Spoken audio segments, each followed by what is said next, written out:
Nagsanggap me ni Ate Jelme. Una, nahadlo ko sa mantika. Mapiksan pa lang ko, sayang kong beauty.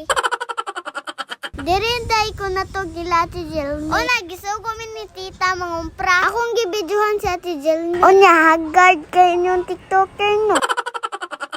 Ingon si Ate Jelme nga magsanggap me. Librihan din ako siya. Pero ate, kailangan ko'y kwarta.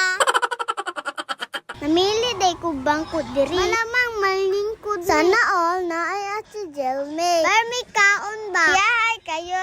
Naanabot na ang lutuan. Wala ko kabalo. Nalutuan pa day ni Sangyu. Abi na ko dito hab-haba. Gibaloto pagid ko ni Ate Jelme. Baagan hinako. Mapiksan mantika ba? Sayang ako gagwapa. By the way, first time day naku ne. Nga magluto. Ako ang nahibaw Andra. Nga mukaon. Kaya jud si Ate Jelme ba? Gipaluto pa jog ko oy. Pero sige lang na may milk tea. Atek-atek la day ko smalderan. Cool ba day ko gluto. Dili ka piskan no.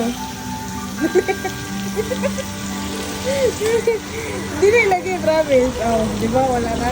Grabe kabuang niya si Jelme oy. Sige ko niya og sungog ba? Nakwanggol na ko ani. Mura kagutom ba? Ambot oy naunsa ko. Gibatala po jud ko niya si Jelme ani. Kemsay ko none. Pero ako kasabot sa lasa. First time na ko katilaw ani. Korean food ko none. Nganong aslo man ni oy? Kinsa may gaimbento ani? Atek lang. Di mo ito slow ano. Yun sa Ate Jelme, mag-chopstick kuno ko. Wow, first time nakalitok ko. Unya, dili man ko kabalo. Magkutsara na lang ko, oy. Pinalokal ba? Gitudloan ko na Ate Jelme, unsa ang pagkaon, ane. Pero dili ko mukaon og sagbot, oy. Bagian, day minitito, ane. Damit daw ko no, amo ang gikaon. Agoy, nabargo pagid akong milk tea. Atik lang. Patila